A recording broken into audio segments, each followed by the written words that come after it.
Welcome to the Western Ohio PBIS Network podcast. My name is Brandy Stiegel. You are watching video 3 of the 9-part video series that focuses on effective classroom practices.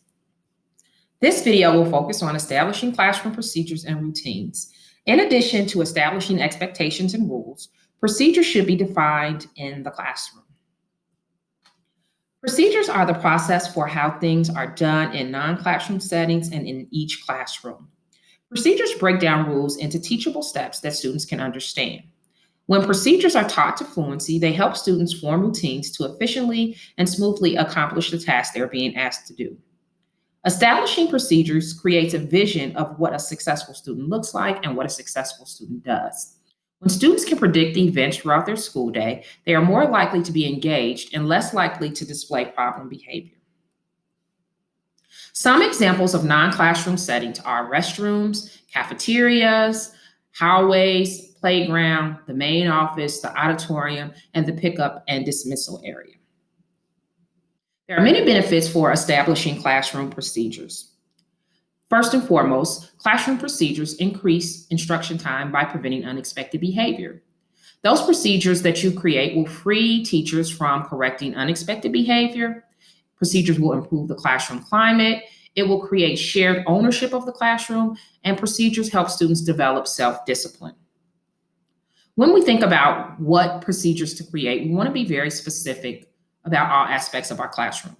So some examples of procedures to create are procedures for room areas and usage of equipment. So for example, what are the procedures that students need to follow when they're at their learning station? What are the procedures students need to follow when they want to ask for a drink of water from the fountain, or when they need to go to the restroom, or when they need to use the pencil sharpener? Also think about creating procedures for small group activities. How should students move into and out of small group? What materials do they need to bring?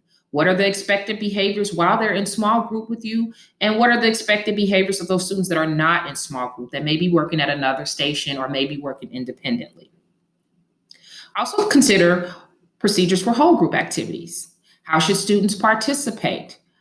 What should they do when you are passing out or collecting papers, or when they want to obtain books or supplies? What's the procedure for making up work? What's the procedure for checking classwork or for checking homework? Or where should they put their homework? You want to be very specific on the procedures for all of these elements of your classroom.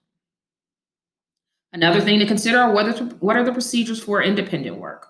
What should students do when they're working independently and need help? What should they do when they need to get out of their seat? What should they do after their work is completed? What is the procedure for turning in work?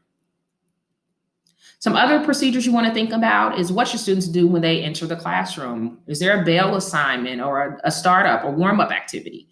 What should they do at the end of the classroom? Should they work until the bell rings? Is the bell the signal that the class is over, or is your signal the class is over? What should they do when they're transitioning, when they're lining up, when they are returning from lunch, when they're moving from rotation to rotation? What's the procedure when a substitute is there? What's the procedure for obtaining help?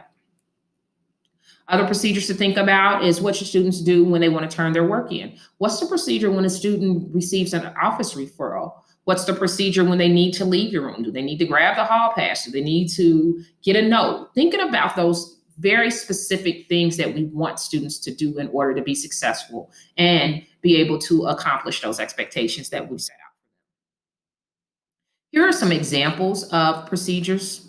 The first set is procedures for lining up to exit the classroom. In this case, the procedure is at the signal, put materials away and clear your desk.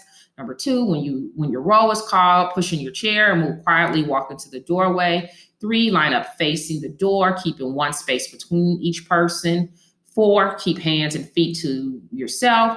5, listen to the teacher and wait for the signal to depart.